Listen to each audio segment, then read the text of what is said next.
My name's Richard. Most of you will know me, but for those of you that don't, I used to teach on the Theravadan class, but I've been working with the Buddhist Society for a few years now on the Monday lunchtime meditation and working this class with Colin and Ajahn Subhaddo. So a very warm welcome to you all, wherever you're logging in from. It's early evening on a very cold Thursday in London. And we're going to do about an hour and a half of practice together. So if we can begin just by making ourselves comfortable, that's really the best way to start meditation, is to find a really comfortable sitting position, but one that is reasonably upright and supported at the same time. So just as we're waiting for people to log on, welcome to you all, those of you who've just logged on.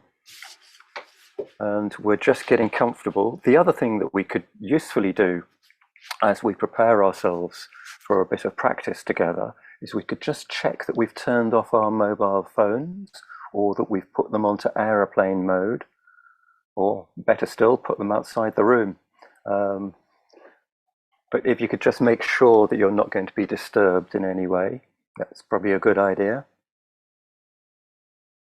And so if you get yourself into a really upright but comfortable sitting position, that's probably a good starting place for any meditation session. So when I say comfortable, make sure it's a position you can hold without discomfort for around 30 minutes or so. So you don't feel you have to move. So legs and feet are not, knees are not getting too uncomfortable. If you need to be sitting on a chair or in a settee, that's absolutely fine. If you can, try and sit as unsupported as you can. So have your back not slouched into the back of the chair. You can use the chair or the settee as a light support, but don't slouch too much into it so that you're reasonably upright. And the reason for this is it helps promote alertness. So we're going to be together for around an hour and a half, and we'll do several sessions of meditation. And let's start in a really useful way by just coming to that sitting position and closing our eyes, if that helps, and allowing our attention to drop. So I always say to people beginning meditation, whatever else you've been doing, just put that aside and just allow your attention to drop. Drop where? Drop into the soles of your feet if you're sitting on a chair, or if you're sitting on a cushion on the floor, into your ankles and your shins. The points of contact of your body with the floor, the ground that supports you. So just take a moment or two. Just allow your attention to drop downwards, to sink.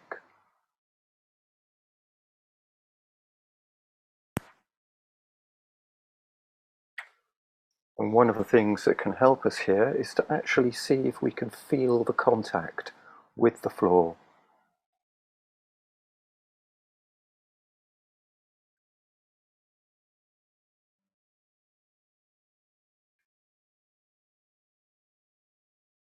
So what does it feel like? Can you sense it?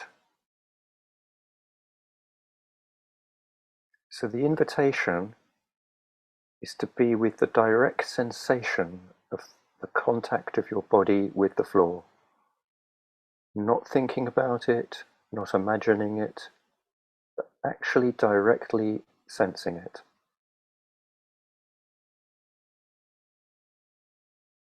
And if you do find yourself thinking about it or thinking about other things, that's absolutely fine. Just notice it. Just notice where your mind goes when you receive the invitation to make that contact with the floor.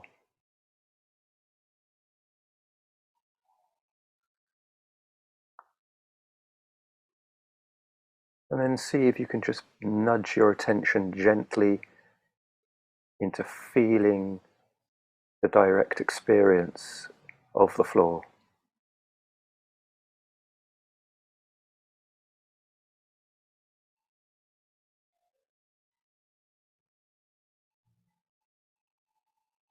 And the reason we're doing this is because we often spend so much time in our heads thinking, and this establishes a connection with the ground that supports us, and this is called grounding, and it brings us away from thoughts into our body.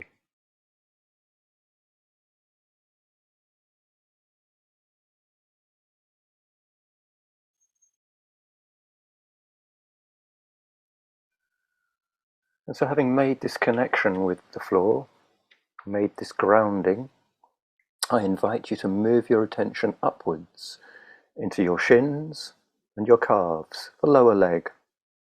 And just notice what there is to notice in that area of your body. So if you're sitting on the floor, you may still feel some contact of your shins with the floor. If you're sitting on a chair, you'll just notice whatever there is to notice.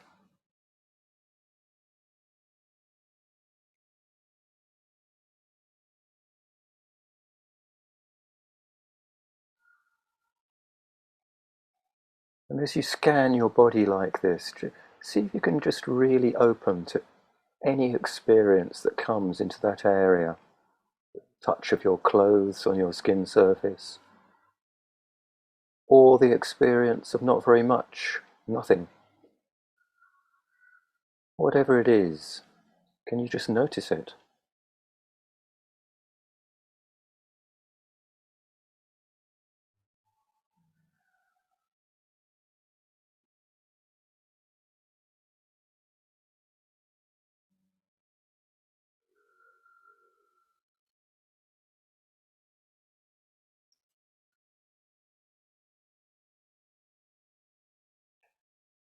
And then I invite you to bring your attention to your knees.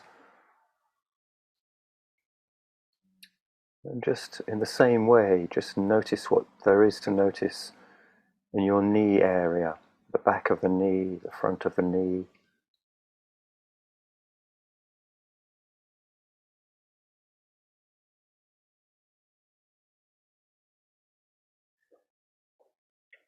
And if you haven't already done so, find a neutral position for your hands, just resting in your lap or on your thighs, upturned or downturned. Just a neutral, comfortable position. The main thing is in a position where you don't have to think about what to do with them, something that feels natural and easy.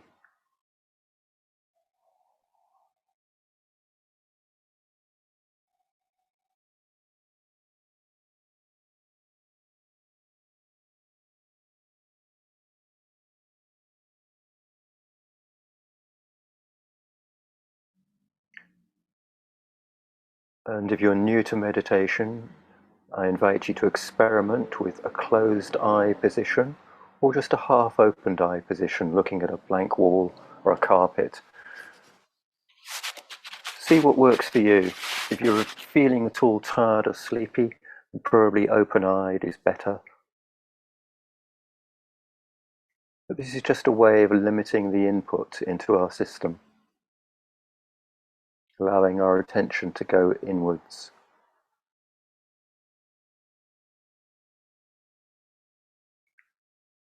And then I invite you to bring your attention to your thighs, just the back of the thigh, perhaps touching the chair or the cushion, or the front of the thigh, just feeling the clothes on your skin surface.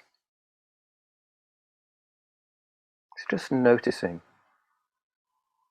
There's no right or wrong about what we are to find. It's just noticing what's there.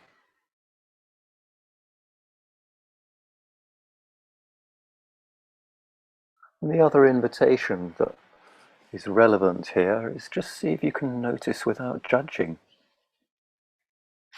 Just noticing things as they are.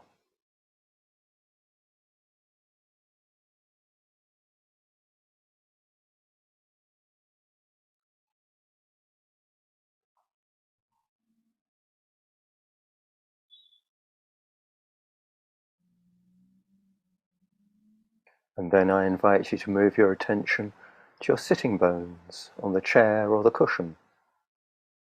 And again, just see if you can be with the direct experience of the contact. The sense of touch, the weight of your torso, the pressure. Just feel what there is to feel.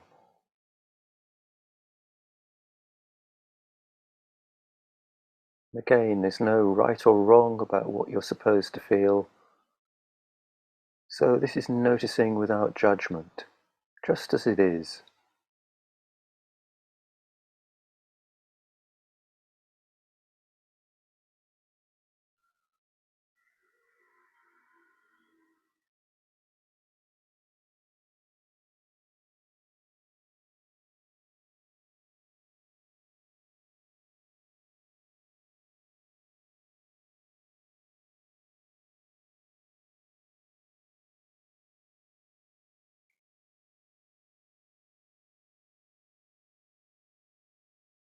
And then we move upwards again. I invite you to bring your attention to your back and your spine in particular.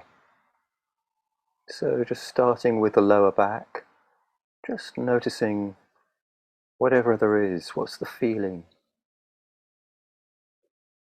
Perhaps if you're sitting on a chair and you've got using the chair as a light support, there may be contact with the chair or the settee. If you're sitting unsupported, how does that feel? Just noticing.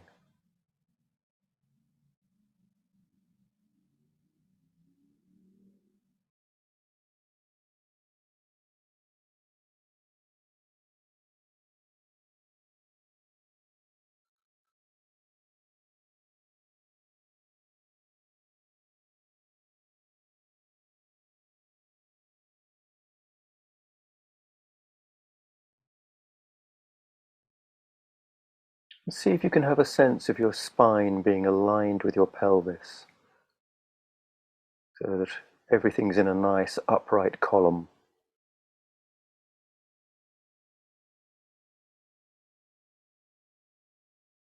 And move your attention upwards to the middle of the back, and take in your chest area at the front and your abdomen.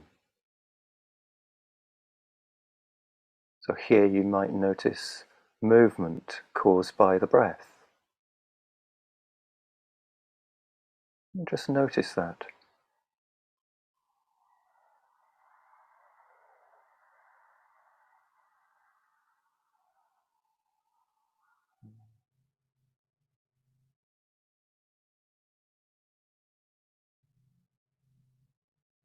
See if you can just notice it as it is, without judgment.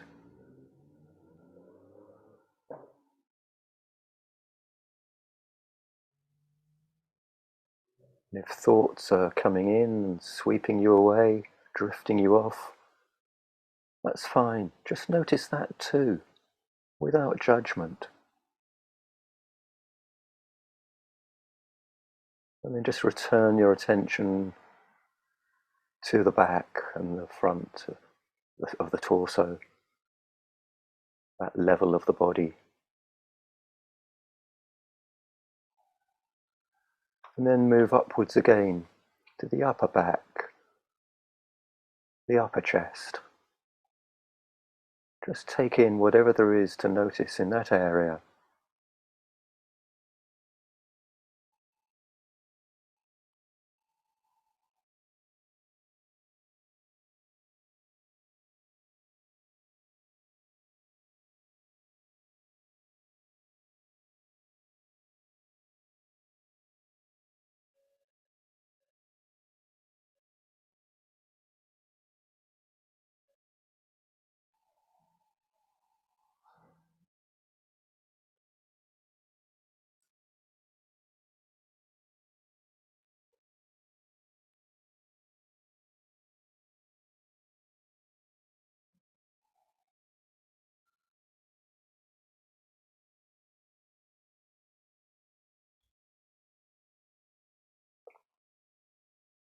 And then I invite you to move upwards again to the neck and the head. So just feel the neck, the back of the neck, the front of the neck, the head. Just notice whatever there is to feel in that area. And see if you can align your neck with your spine and your spine with your pelvis.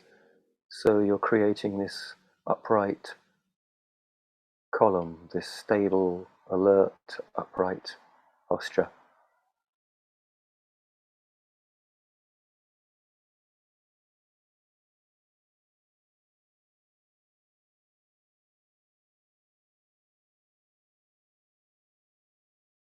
So just feel the whole of the head, taking the sides of the head, the face, the back of the head. And bring your attention to the crown and just lengthen a fraction towards the sky so that everything's pulled upright. This creates alertness. This helps us remain alert and awake.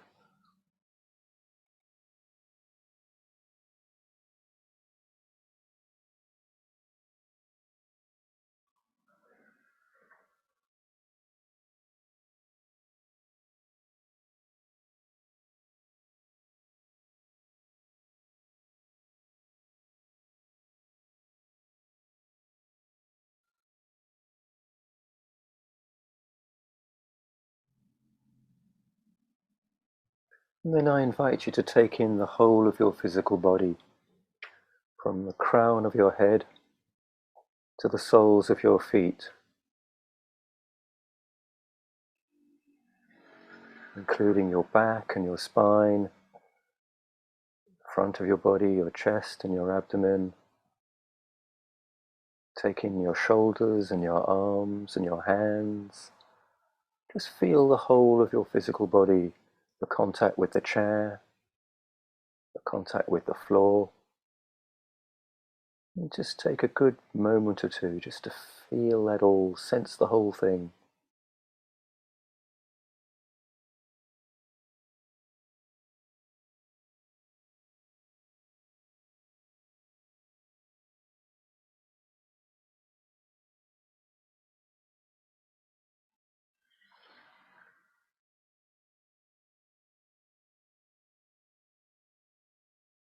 Feel the clothes on your skin surface.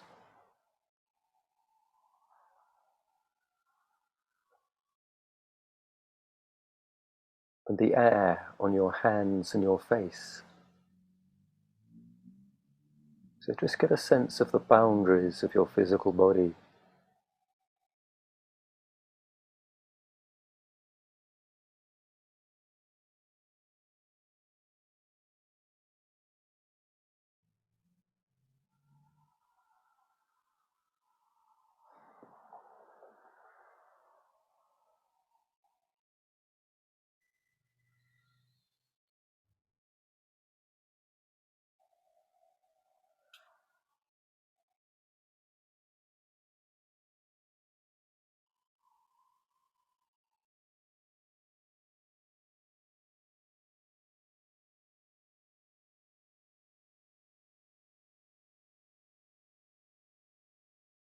Just keep noticing what you do with these invitations.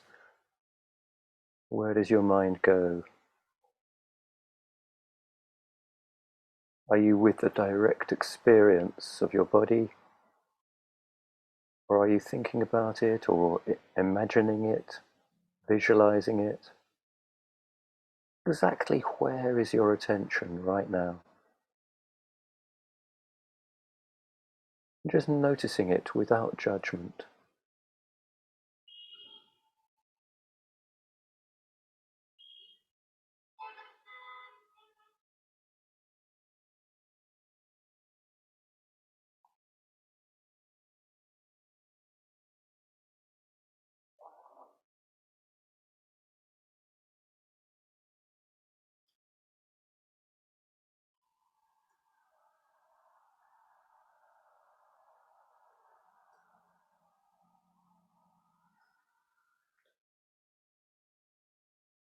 So one of the things you may notice as we scan the entire body up and down is that there's movement. It's not just sitting still, there's involuntary movement, the movement of the breath. You might even be able to pick up the heartbeat, the digestive tract may be rumbling. So we can notice those things as well without judgment. This is just what is going on in this body right now.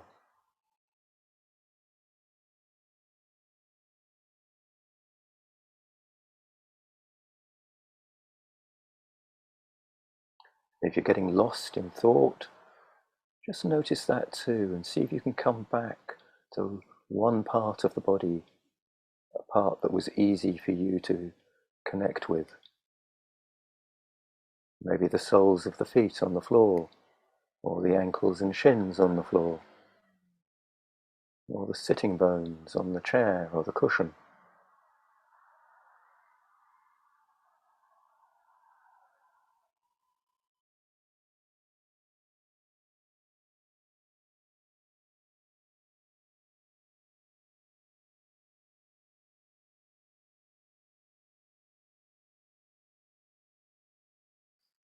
We can make use quite naturally of some of this movement. So in the chest area or in the abdomen, it's quite easy to pick up the movement caused by the breath.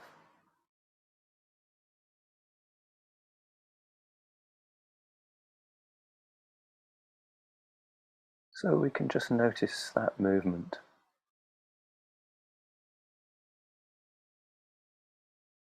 We don't have to alter it or do it.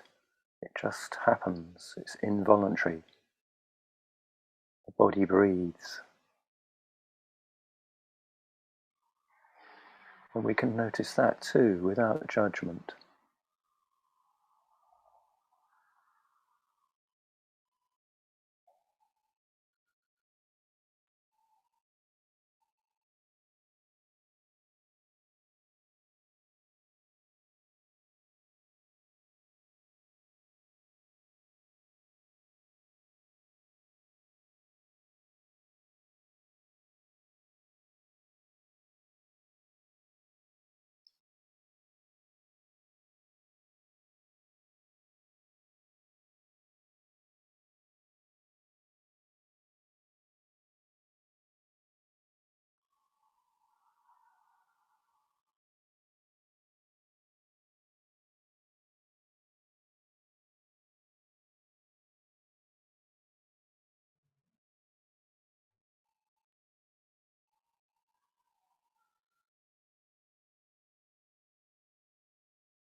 So where is your attention now? Just noticing.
So we can use the breath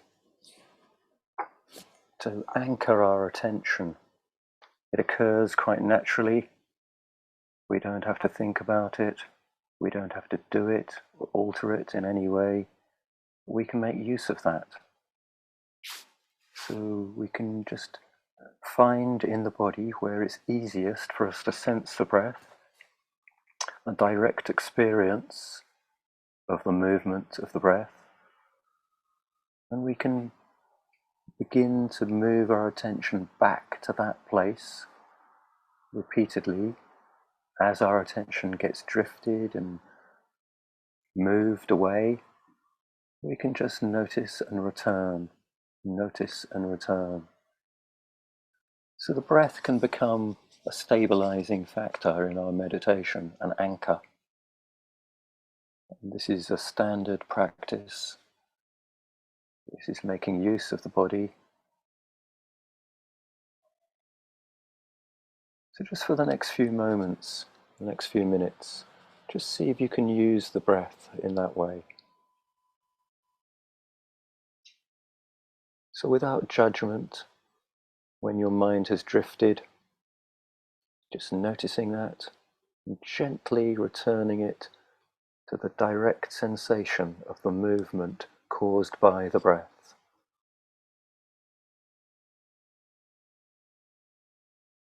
So there's the movement of the mind drifts, goes onto this or that, and we can notice it because it's not with the breath. And then we return it to the breath, the direct sensation of the movement of the breath.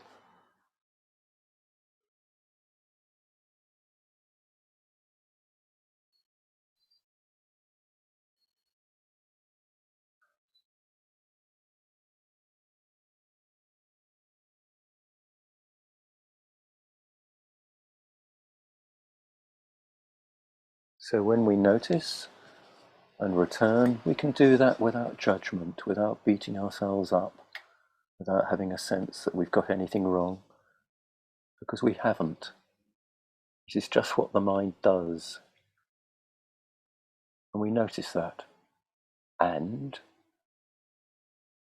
we return our attention to the breath, gently, with kindness.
So please feel free to just relax your posture, stretch and move, and take a sip of water,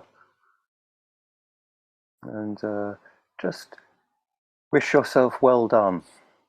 So we've sat for almost half an hour there, probably 25 minutes, if you were with us right from the beginning. And if you're new to meditation, and I know many of you are not, but some of you in this class are, that's one way you could start.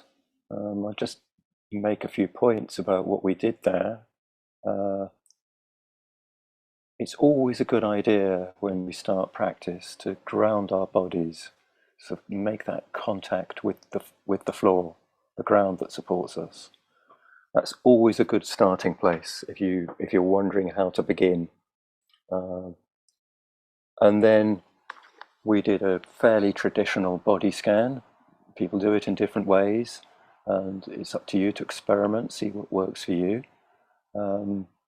We went just one direction, upwards, and then we took in the whole of the body.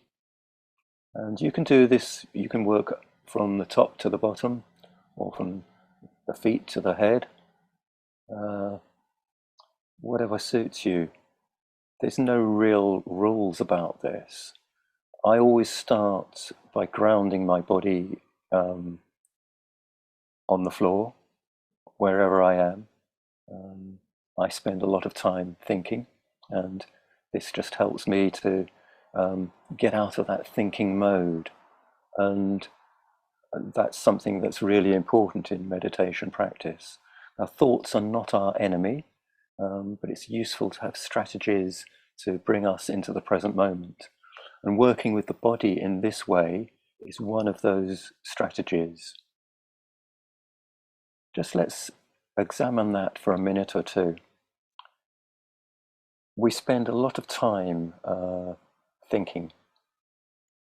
The neuroscientists tell us, these people that are really very busy these days studying the human brain and studying meditators as well. They tell us that we spend something like 95% of our waking hours actually engaged in thoughts about something or other. And this represents, for many of us, in the course of a sort of a 15-hour day or something like that when we're awake, or 16-hour day, something like 50,000 thoughts, between 30,000 and 50,000 thoughts. I don't quite know how they measure an individual thought, because thoughts always seem to me to go in spirals, chains, but that's one gets the message that from the neuroscientists is that we humans spend a lot of time thinking. Now, thoughts are not our enemy, but when we come to meditate, it's useful to have this body to ground our attention in, and in that way we can slow the thoughts down, restrict their capacity to knock us off track. What are we doing when we ground our attention in the body? You'll notice that in that meditation we did, I offered you invitations as to where to place your attention. Place your attention in your feet, in your sitting bones, in your back, and so on and so forth. One of the reasons for doing that is it brings our attention into the present moment. Just reflect on that for a minute. Think about it. If your attention is located in the direct experience of a body part or the breath, body movement, it is in the present moment. It is by definition in the present moment, because the direct experience of that body part, that area of the body, or that movement of the body, the breath, that can only be experienced directly in the present. So, working with the breath, as we did just to the end of that 25-minute sit, your attention, if it's actually with the breath, it's not on the last breath, the one in the past, nor is it on the next one coming up. If you're directly experiencing the breath, it's on this breath, right now, in the present moment. So effectively, we have the means in our body of locating our attention in the present, bringing our attention in the present. And this is a training, it's a practice. That's why we call meditation practice, because even experienced meditators, after they've been at it for years, minds will wander and minds will drift, and sometimes they'll get caught up into thought spirals, thought chains, repetitive thoughts, anything rather than being in the present. And that's just an untrained mind, and that applies to most of us. And this is a mind training, just training our attention. Now, that's one sort of whole area of practice, is just learning to be in the present moment. The other invitation that I offered during that sit was to notice what's going on, and to notice without judgment. Now, it's often said, I know my colleagues in this class often teach that meditation is essentially two movements: noticing and letting go, noticing and letting go. And the noticing part is, if you like, the easy bit. The letting go is often quite difficult. We sometimes get involved in thought spirals or thought forms, thought chains that are quite difficult to relinquish. So the non-judgment invitation is to help us here. So if we can learn to notice without judging what we're noticing, or not to judge that we are actually in a thought spiral rather than with the breath, if we can learn to actually be very even-handed about it, just knowing that this is how the mind is, this is what happens to minds, and not judging ourselves or the particular contents of the thoughts for occurring, whatever it is, just noticing it without judgment. It's okay. This is just a thought form. This is just a thought spiral. Same when we were working with the body, just noticing what sensations there are without judging them. It's not that you're supposed to feel in a certain way in meditation. It's not that your feet are supposed to feel like this or that when we meditate. It's just we notice how they are feeling. It's like this. That's all. We don't have to add to anything to it. So this non-judgment is a really essential part of meditation practice.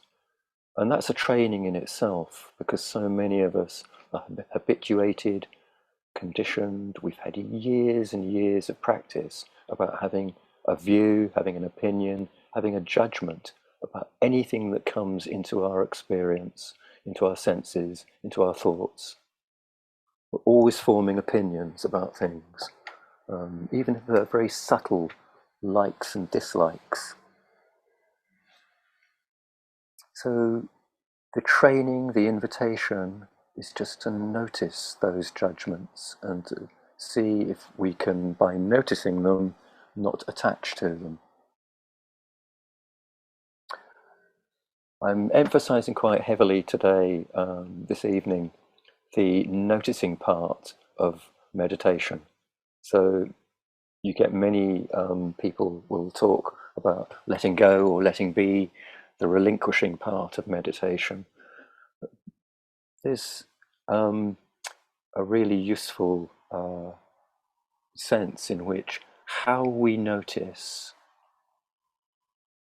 provides the ground for how we relinquish, how we let go. So if we can notice in a non-judging way, we facilitate with ease the letting go, the relinquishing.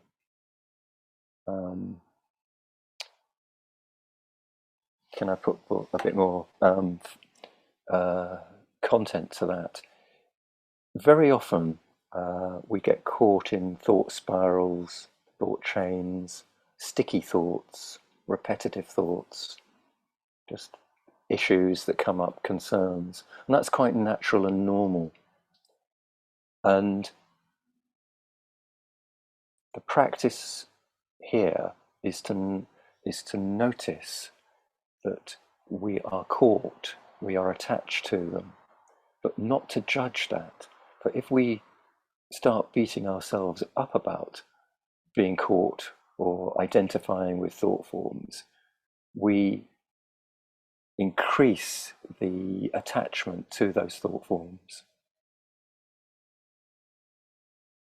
So attachment comes in two forms. We actually like, we're sort of, don't want to let it go, or we are resisting having it in our consciousness, and that's another form of attachment. But if we can notice without judgment and just be prepared to actually own the fact that we are caught, we do have a thought form, we do have an attachment, we do identify.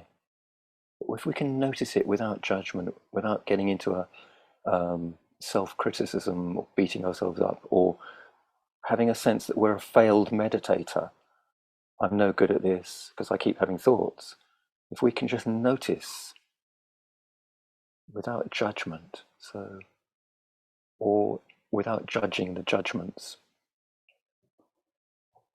then we facilitate just relinquishing it, and that the ease of the return to the breath.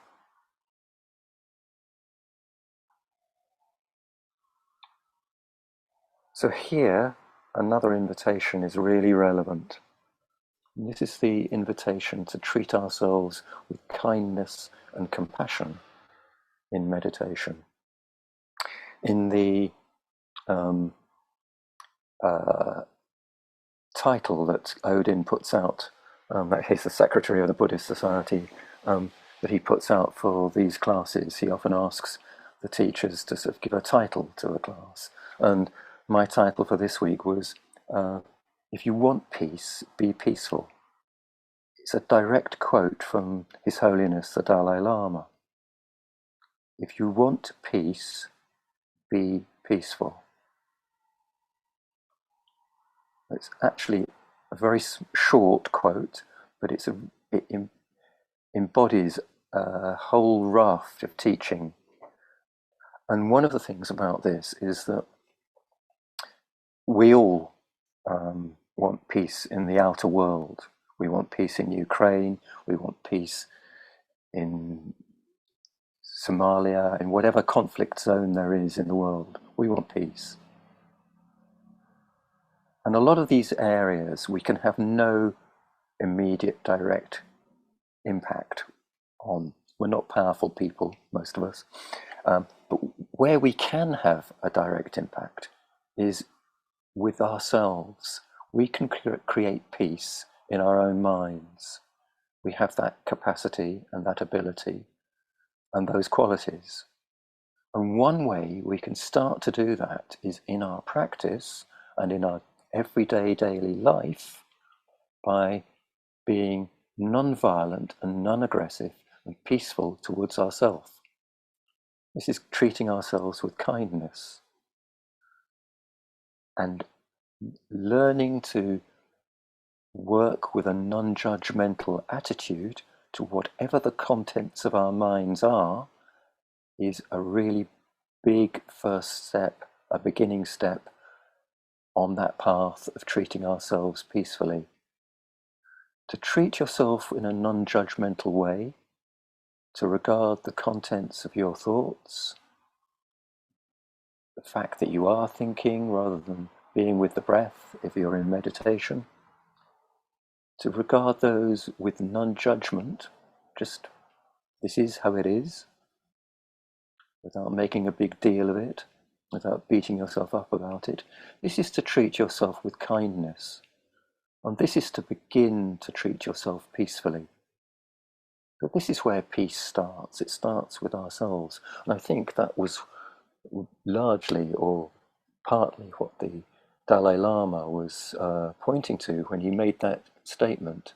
If you want peace, be peaceful.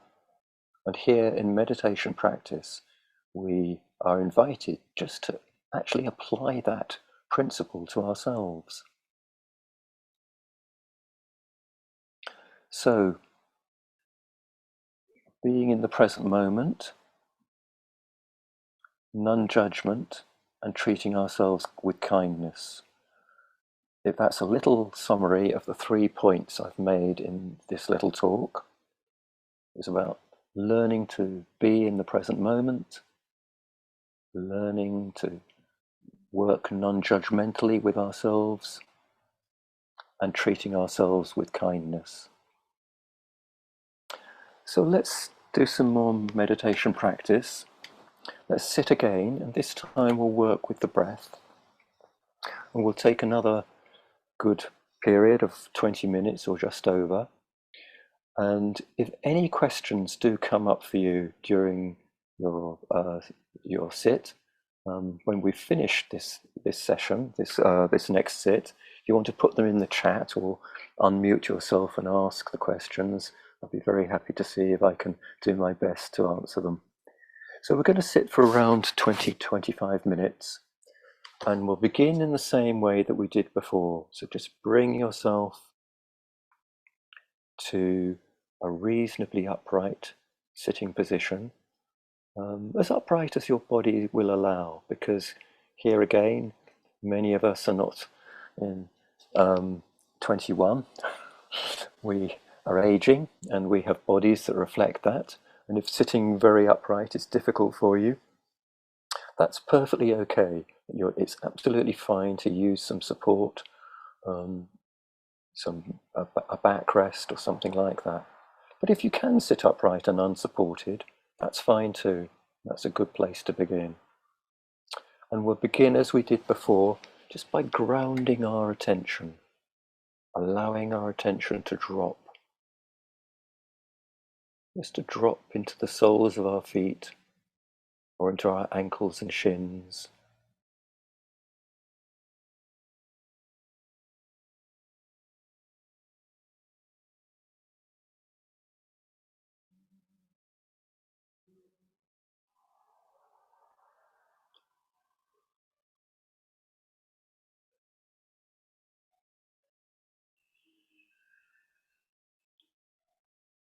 And again, just see if you can connect with the direct experience of the contact with the floor.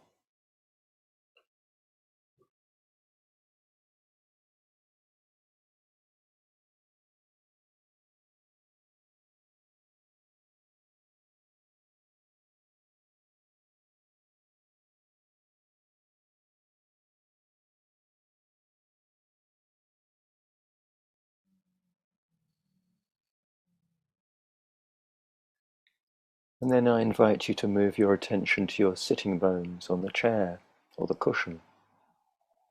And in the same way, just see if you can connect with the direct experience of sitting.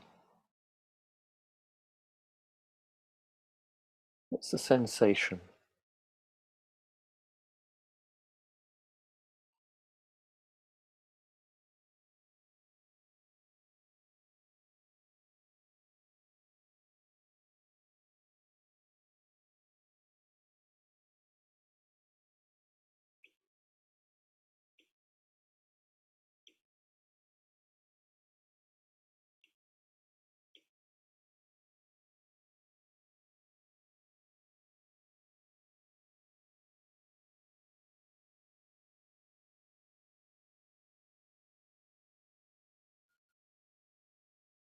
And then move your attention to your back and your spine in particular. And again, just notice whatever there is to notice here.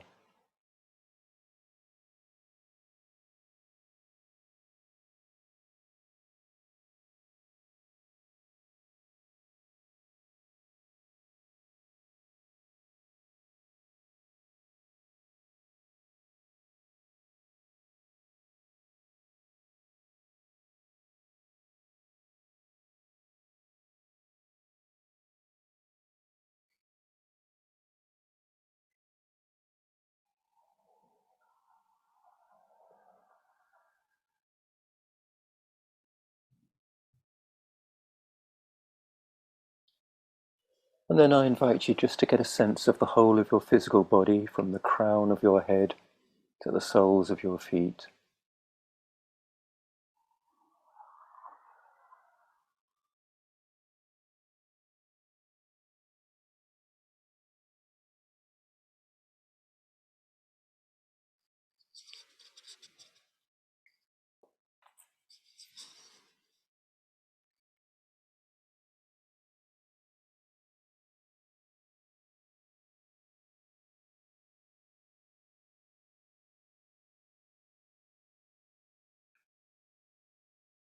And then when you're ready, see if you can pick up the sensation of the movement caused by the breath.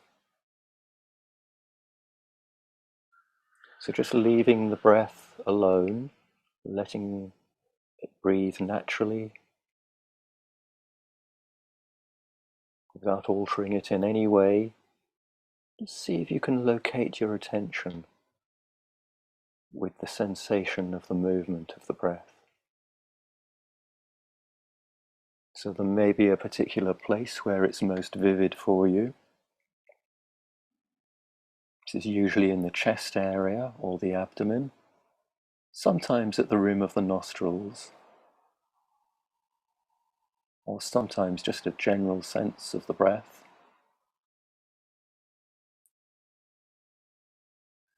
If you're new to meditation, just experiment a bit and see where it occurs most vividly for you.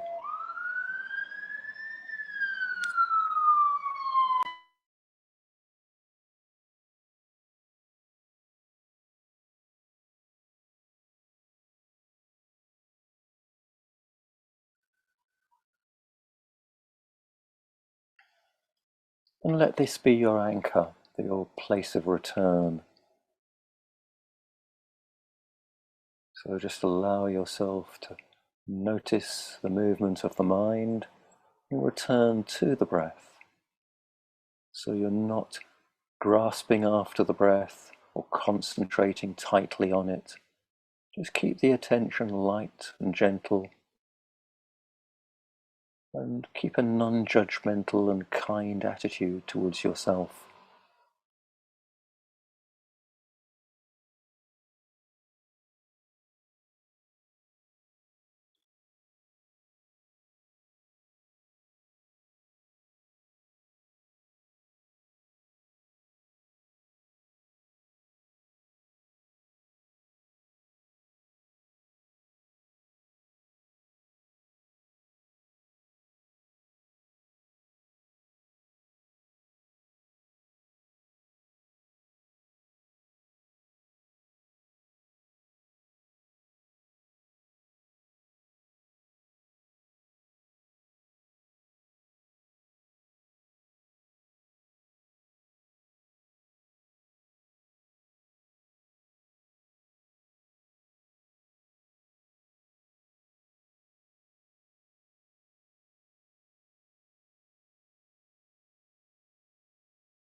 So just noticing where you are right now. Where is your attention? How is your attention? And can you be with kindness and non-judgment?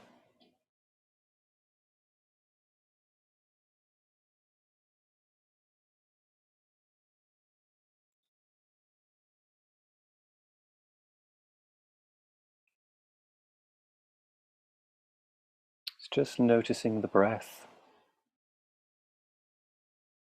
the sensation of the movement of the breath, and the movement of the mind.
So please feel free to stretch and move and take a sip of water.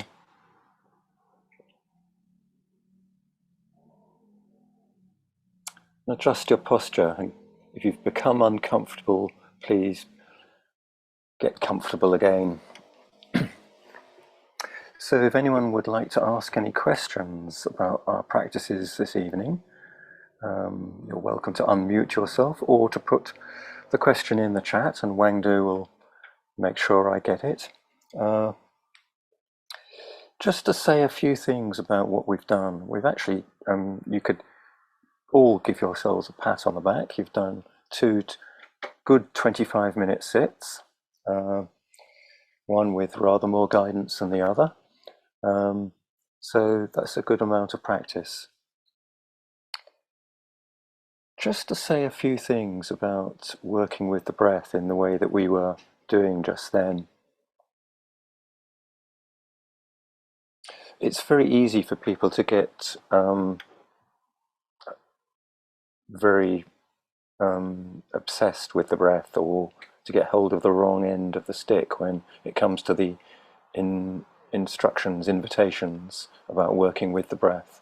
And one of the things that people frequently do is that they mistake the invitation to be with the breath, or to locate one's attention with the movement of the breath, as an invitation to concentrate on the breath. And it's interesting, as someone that works with a lot of beginning groups in meditation, to notice how many times you get a question that comes up saying something like, I can't concentrate on the breath, I'm no good at this, can I use something else? And the interesting thing is that most teachers, certainly in the ones I've come across in the Buddhist tradition, never use the word concentrate. The invitation is always just to notice, or to place the attention lightly on the breath. And it's really an interesting reflection of how people pick up that invitation and then turn it in their minds into something else. So let me make this distinction quite clear. The invitation in basic meditation practice like this is to rest one's attention on the sensation of the movement of the breath. I'll say that again slowly. The invitation is to rest one's attention on the sensation of the movement caused by the breath. Now, nowhere in that invitation is there a direction or an instruction to concentrate on the breath. And the distinction is this, is that allowing your attention to rest somewhere is very different to grasping or seeking or tightly holding on to or concentrating on the breath. So within this distinction I'm making between concentrating and lightly resting, is the whole movement about non-judging and being kind. Concentration has a real tight aspect to it. It means that you're not going to accept for a moment that your mind can wander. Whereas lightly resting your attention on the breath and using the breath as an anchor, a place of return, allows for the inevitable possibility that your mind will wander. So this is a non-judgmental approach. This is to treat yourself with kindness, because if you've meditated just for a little bit, you'll know the mind does wander. That's the nature of the mind. We're human beings, we're intelligent, we have this wonderful, creative, imaginative brains that have enabled us to survive, to get to where we are today. And that's what they do. They think, they are active, and we're not trying to stop that. What we are trying to do is to train the mind to actually be with something and return to it over and over again. And that's very different to concentration. Concentration really has the sort of the sense that one is sort of like tightly focused, say over a mathematical problem or a difficult piece of text. Meditation practice is not like that. There is a place for concentration, and you will find it in the texts on meditation practice.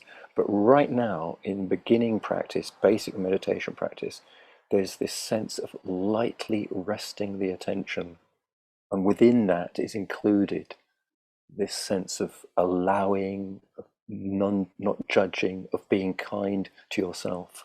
And that's a really important point and quite a crucial distinction that I would like to make. So if anyone's got hold of the wrong end of the stick, just have a reflection on that. Yeah, it's well worth noting in your practice is, can you keep the quality of your attention light? That is, not grasping. You see, one of the things that we're doing in this practice is we're beginning to practice the Noble Eightfold Path. And this is the way out of suffering, the way beyond suffering. You will remember the Buddha mentions in his teachings, the basic teachings, the Four Noble Truths. And the fourth one is the path out of suffering. The first truth is the fact that there is suffering, there is tension, there is stress in our lives. It is an inevitable part of being human, is that we have a degree of stress and tension and dissatisfaction. The word dukkha is the Pali word for this. That's the first noble truth.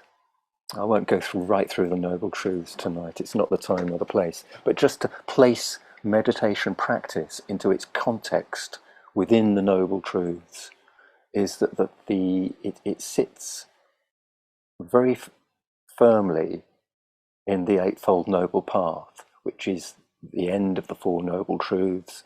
It is the way out of suffering. And part of this practice, the reason I'm emphasizing this sense of being non-judgmental and being kind to yourself is because these facilitate being with yourself in a non-stressful way, without tension, without creating more pain and suffering, basically.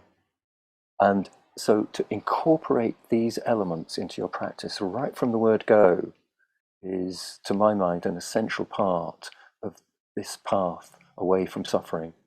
This is the Eightfold Noble Path. So that's just to place our practice in the context of the Buddha's teachings. And you really are, when you sort of are with yourself in a really kind and non-judgmental way, you really are creating the conditions for less stress, less tension. And we're going with the Dalai Lama's invitation was, if you want peace, be peaceful. Well, this is the path to peace. If we're continually judging ourselves and beating ourselves up, and we create stress and tension. If we can learn and train ourselves to be with our own inner world, our minds, our thoughts, and our bodies in a non-judgmental way, this is the path of peace. There's one question that often comes up, which is a really difficult one, so I thought I'd mention it, and it might be somewhere in your consciousness. Is within the teachings, there's a lot of emphasis on being in the present moment, because in the present moment you're most likely to be free of tension and stress. Because most tension and stress and dissatisfaction is either about something in the past or it's about something in the future. It's very, very rarely about something right now. But then So occasionally you get a question that is of the nature of, well, what if the present moment is really unbearable? And people that are suffering a degree of pain often ask this sort of question, and it's a very real and relevant question, and one that is not to be ducked. Um, and yeah, it goes something like, how can I stay in the present when the present feels really unbearable? Tough question. And I, in a situation like that, I tend to refer to some of Thich Nhat Hanh's teachings, the Zen Vietnamese Buddhist teacher that died earlier this year, very famous teacher.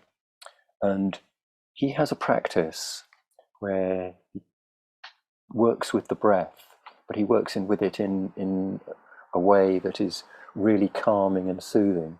And he has a little saying that goes, breathing in, I calm my body. So on the in-breath, he invites people to take in calmness. Breathing in, I calm my body. Breathing out, I smile. So he's teaching people, training people just to be with the present moment as it is, whatever it is, just in a way that is really open and accepting. So it's breathing in, calm, breathing out, I smile. Now, you may well retort, well, what if you don't actually feel like smiling? Well, I'm sure Thich Nhat Hanh would say to that, smile anyway and see what happens. It's not just about putting on a brave face.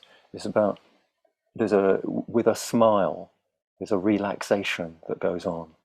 And often pain is accentuated by the tension around the pain. I used to have a teacher that said to people in pain, just soften around it. Just, you can't, often with painful situations, certainly bodily pain, you can't actually change that right there and then in that one moment. But you can soften around the pain so that it is not accentuated. It is what it is, but it's not exaggerated in any way. So often we create more stress and tension around a situation, whether it's pain or dissatisfaction in our life. And if we can learn just to soften around it, it doesn't actually change the fact of the situation, but it means that we're not adding any further pain and dissatisfaction and stress and tension to that original experience. And that's very well worth practicing. So that's a good one to remember, is Thich Nhat Hanh's little teaching is breathing in, I calm my body. Breathing out, I smile. And you can just shorten that to calm and smile, calm and smile. This is one way of training yourself to be with the present moment, whatever it is, non-judgmentally. So, thank you all very much for your attention this evening. Are there anything anyone would like to ask? Just one further reflection, if there's no questions, is often this time of year people are terribly busy with the approach of Christmas and the festive season, and that can, sort of like families getting together, that can create a lot of stress and tension. It's very interesting to notice that our ancestors had a notion of wintering, sort of like in the winter they would do very little. There was no crops to be harvested, no fields to be, the work in the farm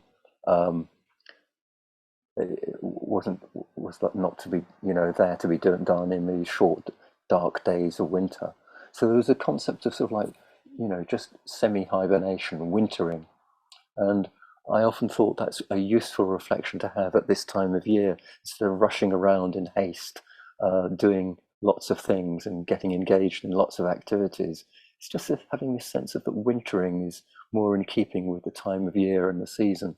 Pressing the pause button. There's a little question that's come up, which it goes, I said at some point that concentration does come into meditation practice. When that might that be? Yes, okay, that's a really good question. I did mention that. Yes, you'll find in the texts, in the more advanced texts on Buddhist practice, there are practices that are done that really are about simply honing the mind in on one particular place, spot, part of the breath cycle, and really, really training over many, many hours just to be with that in a really quite a disciplined way.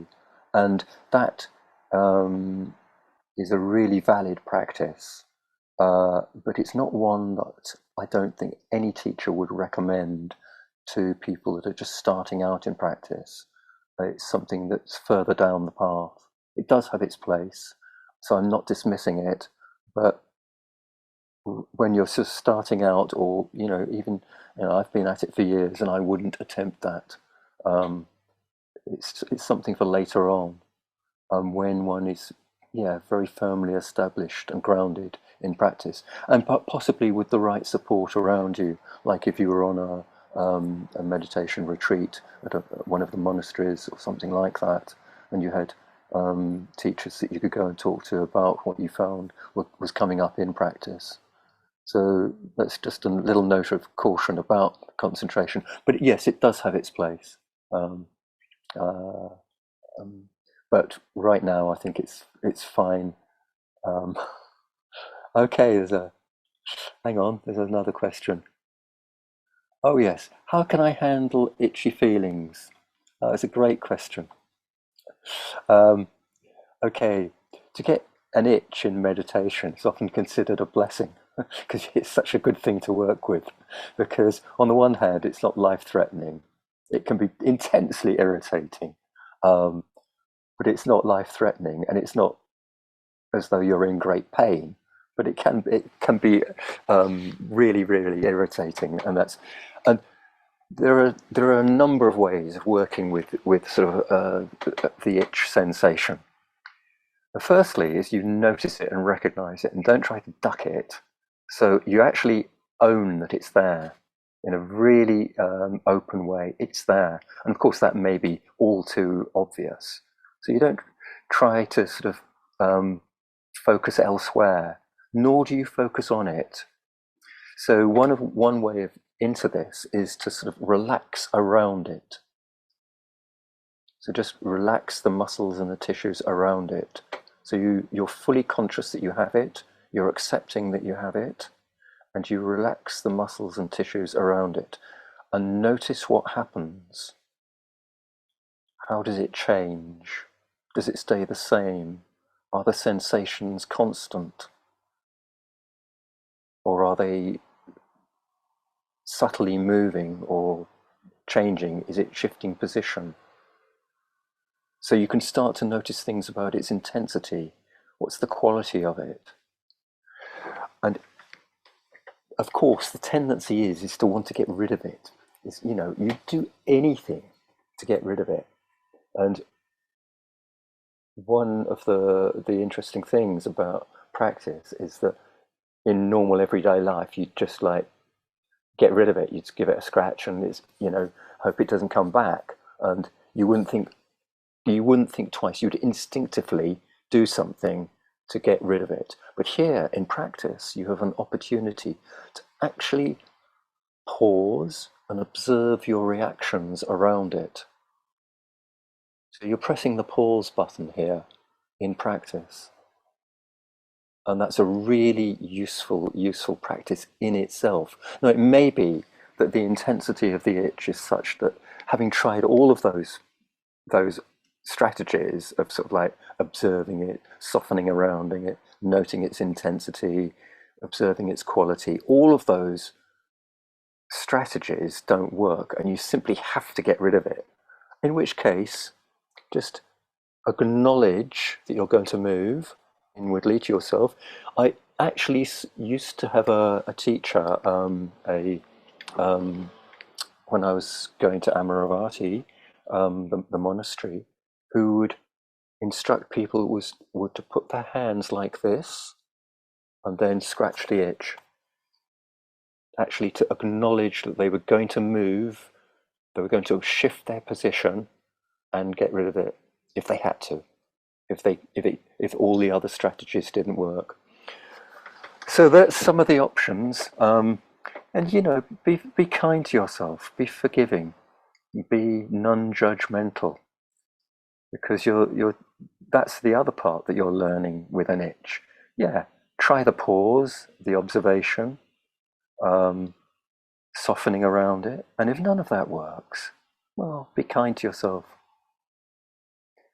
It's good enough to pause just to begin with. That's a good enough training in itself. So it's a great question. Thank you for that. I notice it's almost 8:05, but does anyone have any other questions? No. Okay. Well, thank you all so much for attending this class and forming this online Sangha. Next week, Colin will be back taking the class, and I think Ajahn Subhaddo will be here with us today next week. So that's next Thursday, and that's the last class for the year. We'll be back in January. But thank you all very much for attending. I'm very grateful to you for your attention and your practice. Go well. Have a good week.